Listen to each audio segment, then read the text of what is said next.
નમસ્કાર મિત્રો આજની વિડીયોમાં વાત કરીશું દેશ અને દુનિયાના સુપરફાસ્ટ સમાચારની। સૌપ્રથમ વાત કરીએ તો ભારતીય બોલર હર્ષલ પટેલને IPL મિની ઓક્શનમાં મોટી કિંમત મળી છે। પંજાબ કિંગ્સે તેને ₹11 કરોડ અને 75 લાખમાં મેળવ્યો છે। હર્ષલને 2 કરોડની ન્યૂનતમ કિંમત સાથે હરાજીમાં પ્રવેશ કર્યો હતો।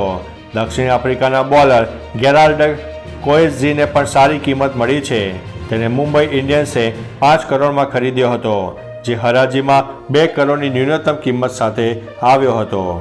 અન્ય મહત્વના સમાચારની વાત કરીએ તો અડવાણી અને જોશી પ્રાણ પ્રતિષ્ઠામાં નહીં થાય સામેલ। રામ મંદિર આંદોલનના અને બીજેપીના મુખ્ય અગ્રણી નેતા લાલકૃષ્ણ અડવાણી અને મુરલી મનોહર જોશીએ 22 જાન્યુઆરી યોજાનાર રામ મંદિર પ્રાણ પ્રતિષ્ઠા મહોત્સવમાં ન આવવા અપીલ કરાઈ છે।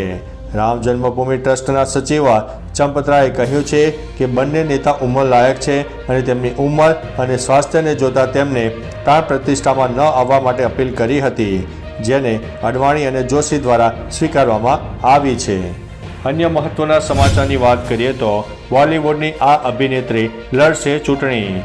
બોલિવૂડ એક્ટ્રેસ કંગના રનૌતના નામે લઈને છેલ્લા કેટલાક સમયથી રાજકારણ ગરમાયું હતું। જો કે આ ચર્ચાઓ પર તેના પિતા અમરજીત રનૌતે પૂર્ણ વિરામ મૂક્યું છે। તેમણે કહ્યું છે કે કંગના 2024ની લોકસભા ચૂંટણી બીજેપી પક્ષમાંથી લડશે। જો કે કંગના કઈ સીટ પરથી લડશે તે અંગે હજુ કોઈ સ્પષ્ટતા કરાઈ નથી। જણાવી દઈએ કે કંગનાએ 2 દિવસ પહેલા ભાજપના રાષ્ટ્રીય અધ્યક્ષ JP નડ્ડા સાથે કુલ્લુ સ્થિત તેમના ઘરે મુલાકાત પણ કરી હતી।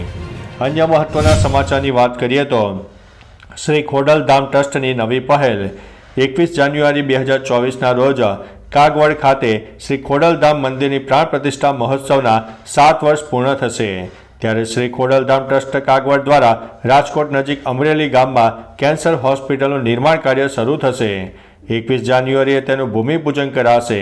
ભૂમિપૂજન માટે ચેરમેન નરેશભાઈ પટેલે 17 ડિસેમ્બરથી ગુજરાત અને મહારાષ્ટ્રના પ્રવાસની શરૂઆત પણ કરી દીધી છે। તેમણે સોમનાથ મહાદેવના દર્શન કરીને આ શરૂઆત કરી હતી।